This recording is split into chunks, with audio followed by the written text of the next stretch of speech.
Será que bicho também tem? Vocês sabiam que enquanto médicas veterinárias a gente encontra algumas dúvidas muito comuns, muito corriqueiras, e a gente entende que é por absoluto desconhecimento. Qual é o papel do Pet Doc?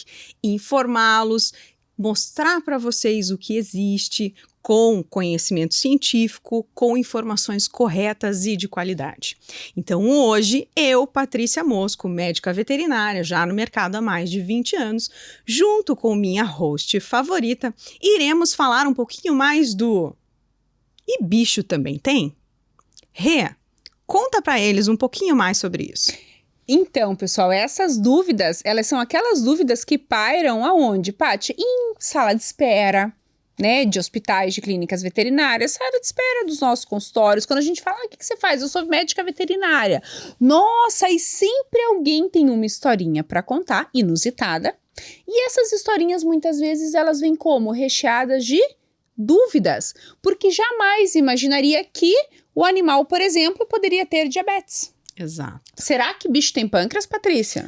Isso foi uma pergunta que realmente me fizeram. Me fizeram uma vez uma pergunta se bicho tem hemácia, que é o glóbulo vermelho. Ou bicho tem sistema imune?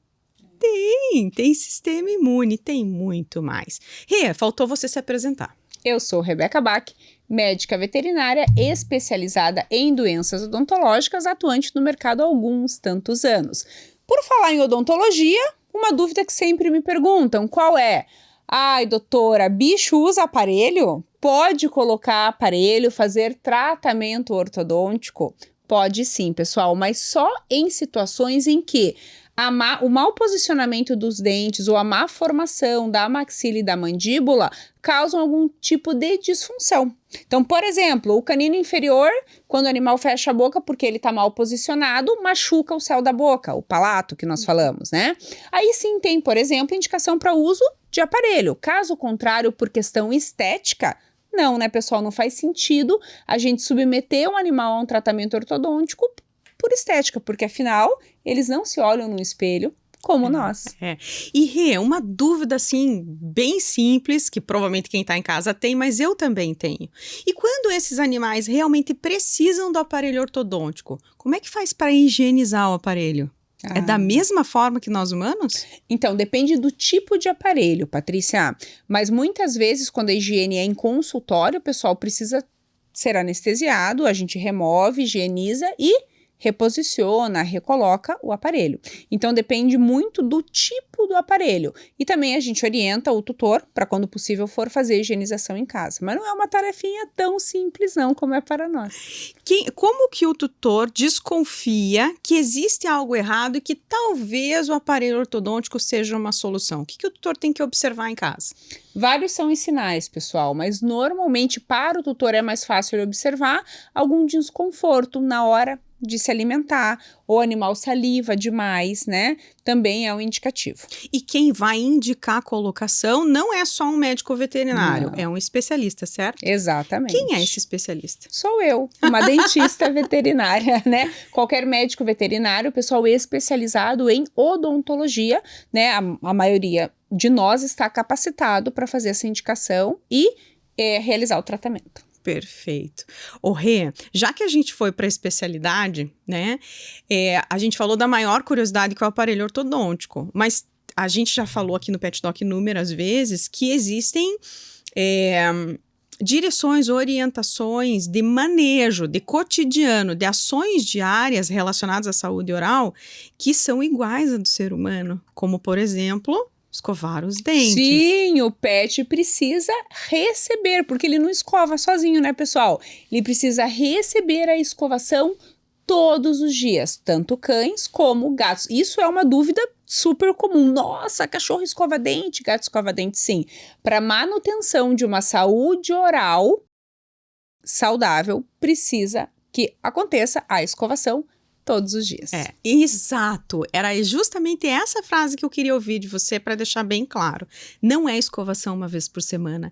Não é escovação quando vai tomar banho no pet. É escovação todos os dias, com uma pasta especial específica e com uma escova adequada. A escova, normalmente a gente recomenda que seja uma escova infantil, de farmácia mesmo, humana, se aplica super bem. Aí você só adequa o tamanho, na dependência do tamanho da boquinha do seu pet, que dá super certo. Perfeito.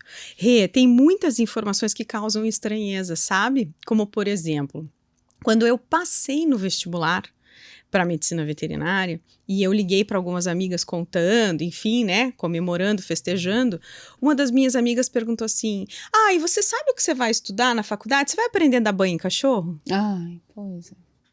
Gente, eu juro para vocês, naquele momento eu fiquei ofendida. Depois é óbvio que não, né? Não tem nada a ver, dar banho em cachorro, tá tudo bem, é uma profissão nobre e importantíssima, tem seu valor. Mas quando a gente passa por curso de medicina veterinária, a gente vai estudar medicina. Tem a ver, sim, o entendimento de como fazer, de quais as indicações, de quais os shampoos, mas falta um pouco, muitas vezes, das pessoas entenderem que o médico veterinário é um médico, que a gente estuda medicina. E para isso nós estudamos anatomia, fisiologia, bioquímica, biofísica. Exatamente. A gente passa por todas as áreas básicas e aplicadas para aprender sobre o organismo, sobre o corpo humano não, né?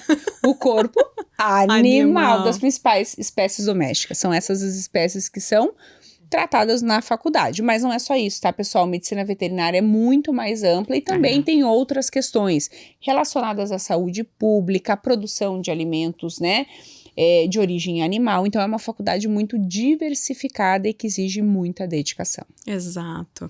É interessante, né, Rê, as pessoas olharem hoje pra gente e a gente pedir, né, essa atenção da sociedade para o nosso viés de saúde, mas também com uma certa parcimônia naqueles que já deram esse passo, no seguinte sentido: nenhum de nós sai especializado da universidade, nós saímos médicos generalistas, né? Quando saímos médicos, porque existe a opção de fazer outra área dentro da medicina veterinária.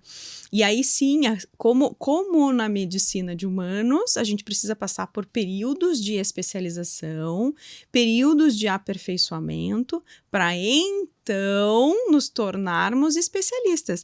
Então sim, bicho tem médicos especialistas, dentistas, nefrologistas, urologistas, cardiologistas, ortopedistas, neurologistas, endocrinologista, intensivistas. E a veterinária está caminhando cada vez mais para a especialidade e isso está disponível para você, né, para o seu pet. Então, quanto mais especializado for o serviço, maior qualidade do diagnóstico e do tratamento. Exato.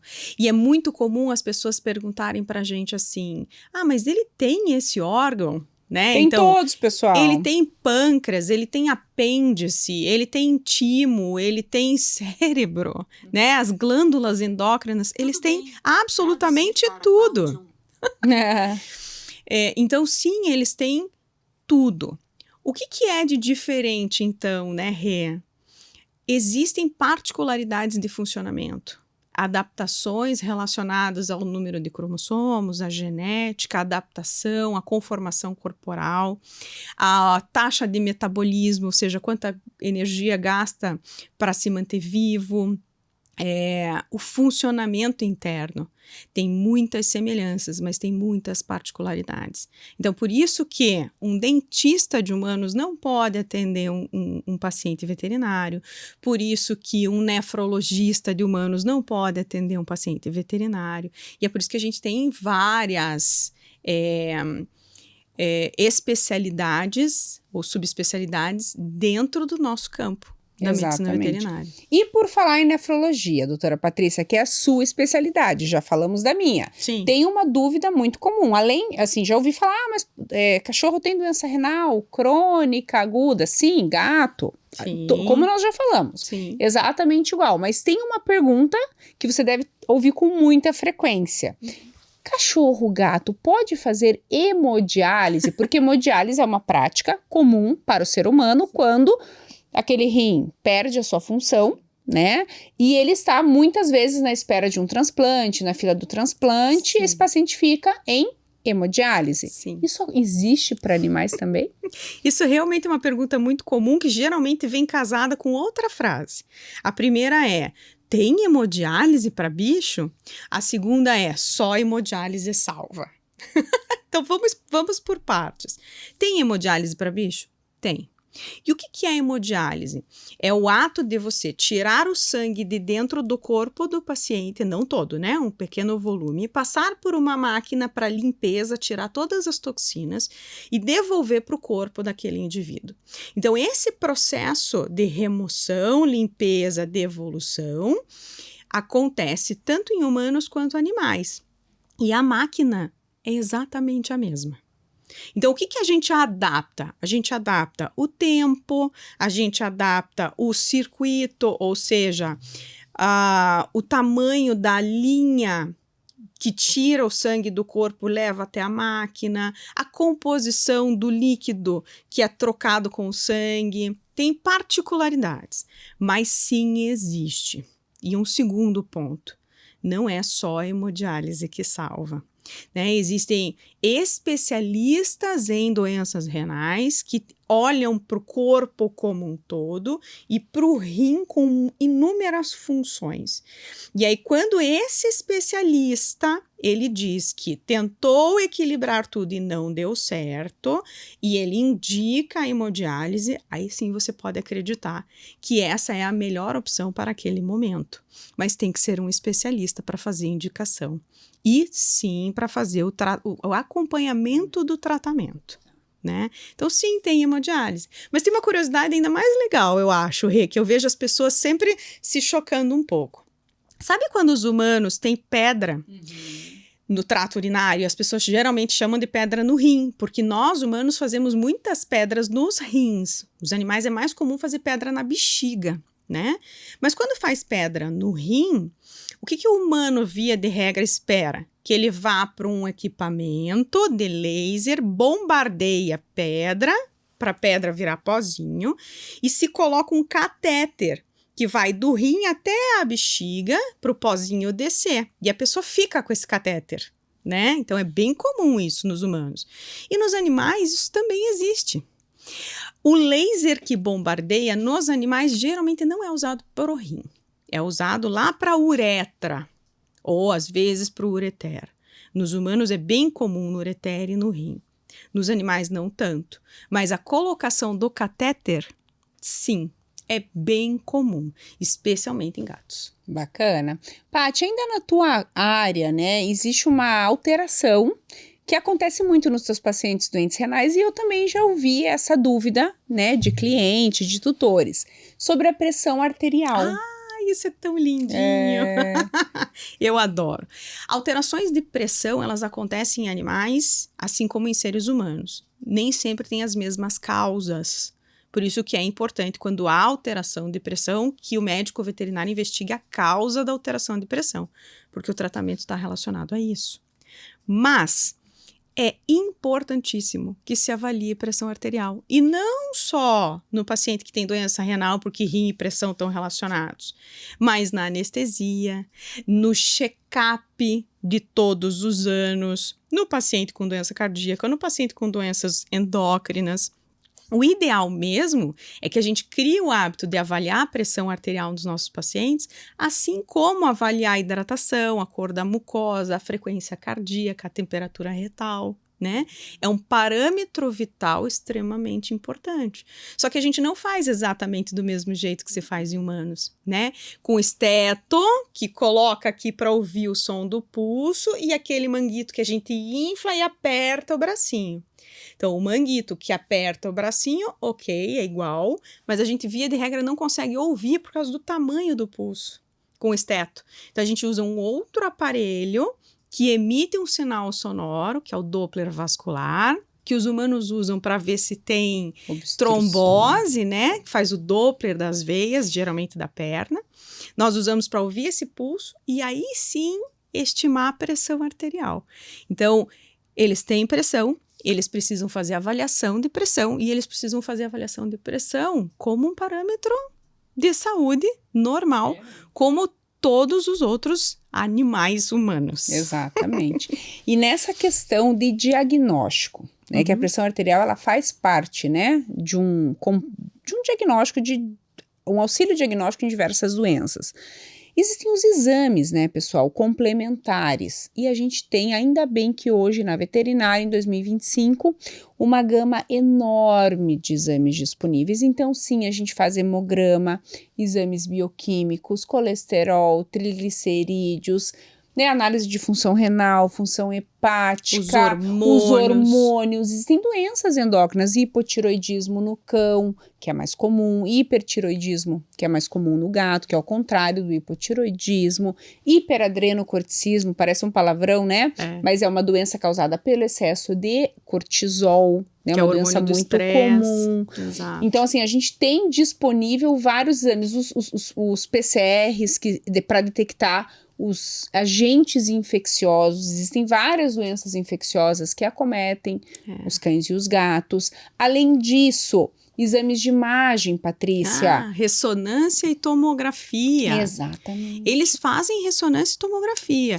Com uma diferença bem importante, né, Rê? Quando a gente vai entrar na máquina, né, aquelas pessoas que não têm fobia, porque tem muitas pessoas que têm fobia, né, mas eles não conseguem ficar paradinhos imóveis, ou quando o médico pede, prenda a respiração um pouquinho, e você, né, fica ali aguentando aquele barulhão do equipamento e sem se mover para a imagem ficar perfeita.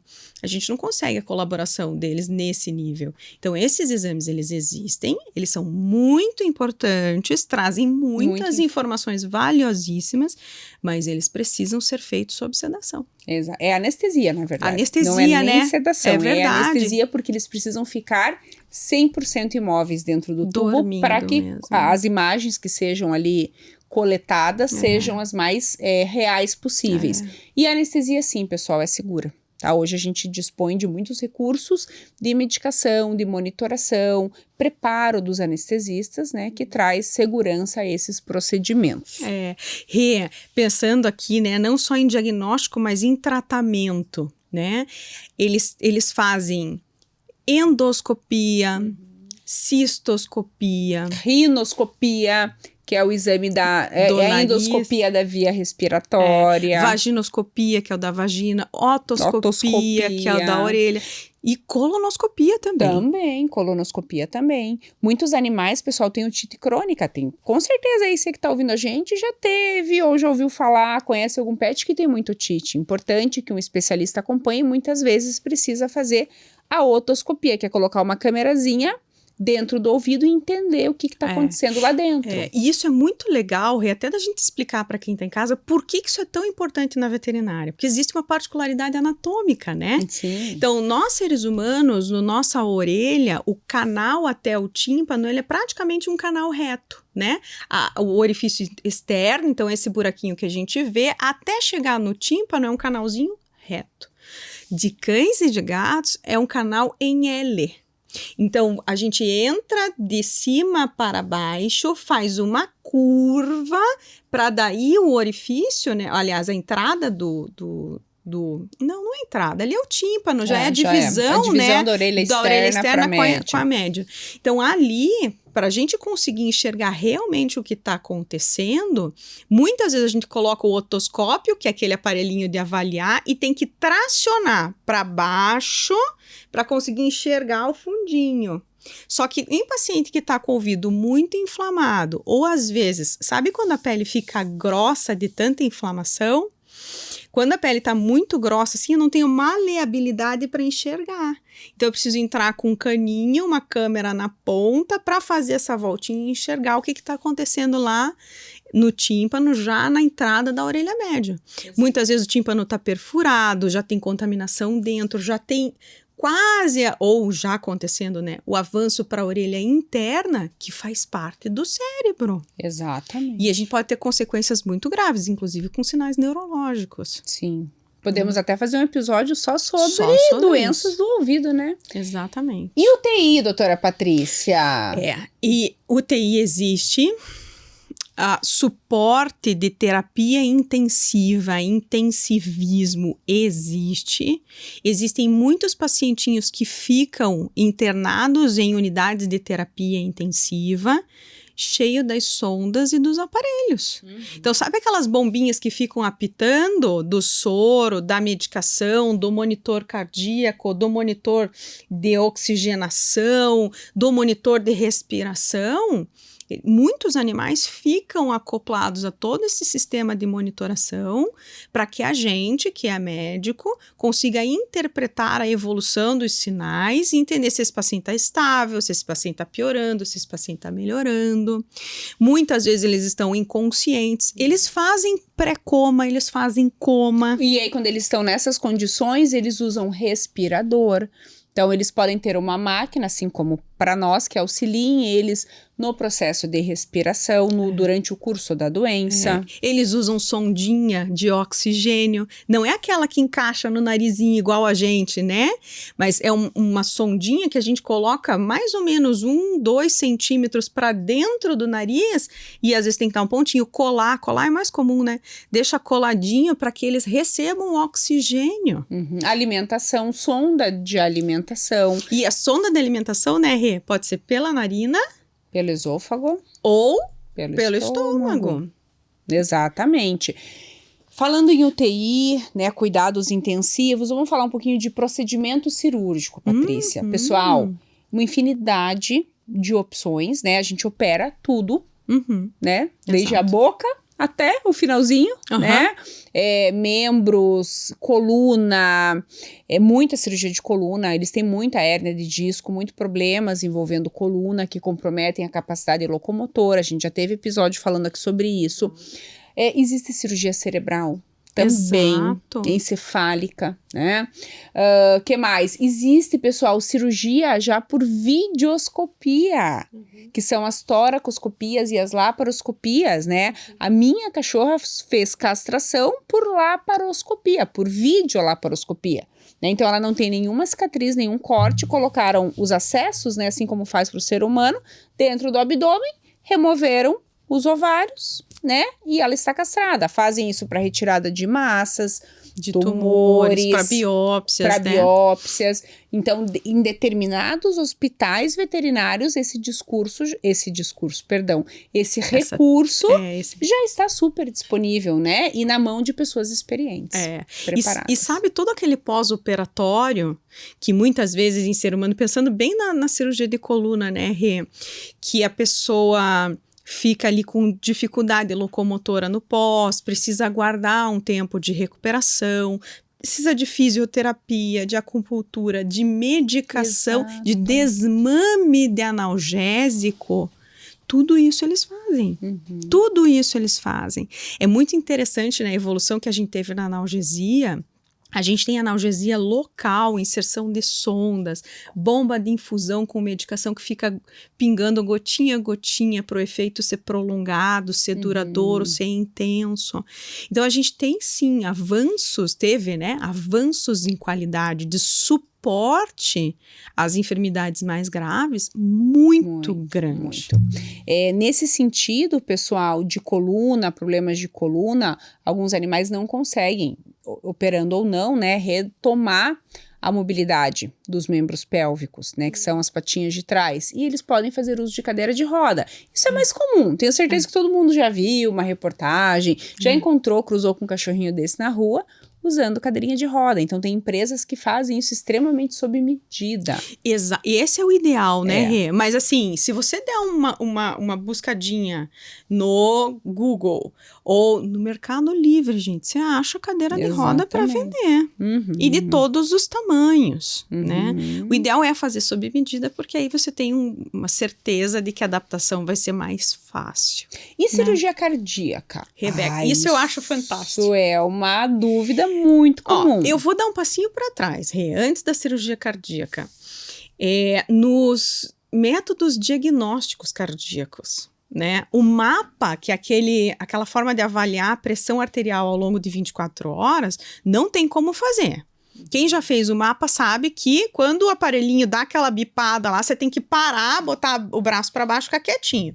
O cachorro e o gato não vão fazer isso. Então, o mapa a gente não faz, mas o Holter, que é aquele aparelhinho que fica aqui no cinto, monitorando a atividade cardíaca do coração, 24 O horas. eletrocardiograma de 24 horas. É fantástico. Eles fazem, tem bolsinha que você acopla, porque não tem como colocar no cinto, né? Sei. Mas existem bolsinhas que você acopla, né, os fios, os eletrodos nos locais certos e deixa o aparelho fixo ao corpo. Eles não ligam de não tomar banho 24 horas ali por causa do Holter, né?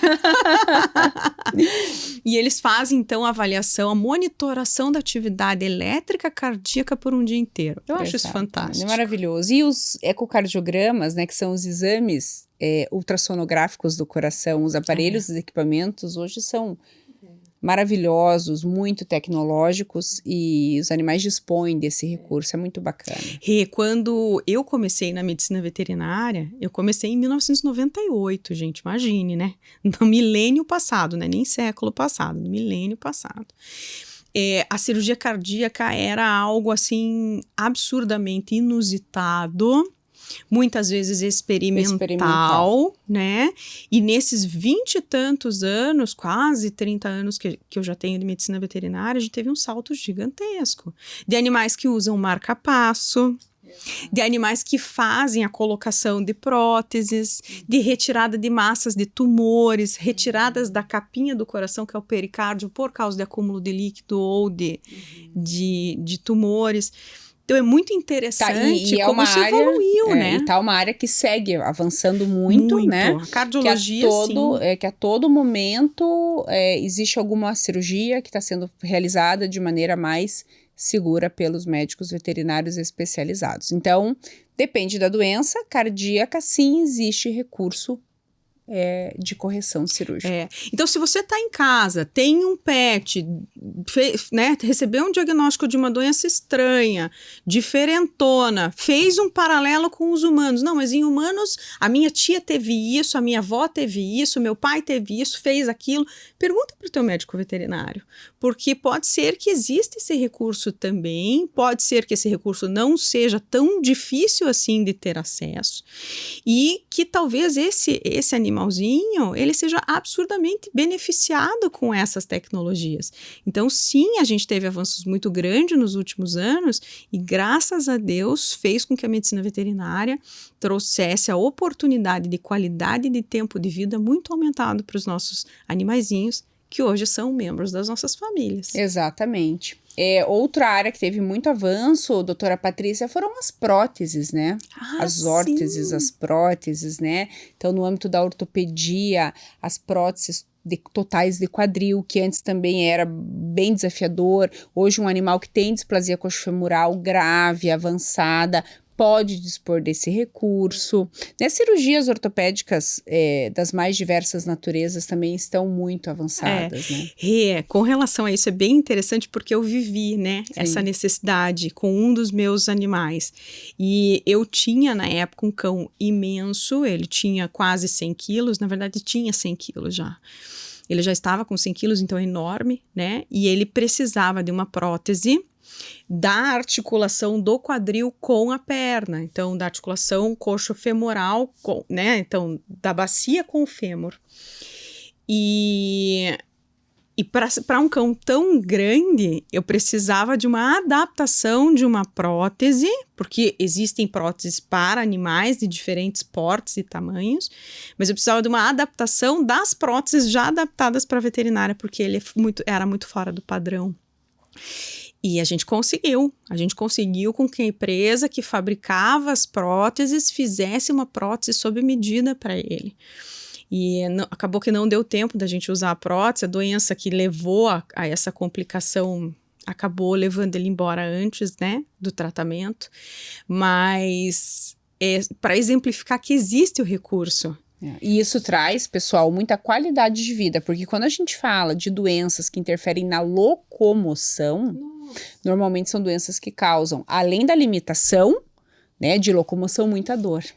E quando você dispõe de um recurso desse, você trata a dor e melhora a qualidade de vida pelo tratamento da dor, mas também por devolver a ele a capacidade de se locomover com qualidade. Exatamente. Ô, Rei, saindo um pouquinho do âmbito da saúde, a gente tem coisas muito curiosas, né? Como, por exemplo, academia, que foi tema de um dos nossos episódios recentes, que eu achei fantástico. Ninguém fica lá puxando peso, né? Ou fazendo o selfie do tá pago, mas a gente tem adaptações bem próximas. Super. E os benefícios, né? Muito similares. Manutenção de peso, gasto de energia, saúde mental, porque aí eles ficam, né, realmente... Liberação de hormônios de bem-estar. Exatamente, tudo os efeitos igual. São muito similares. Formação de amizades, laços novos, isso é muito vida social ativa.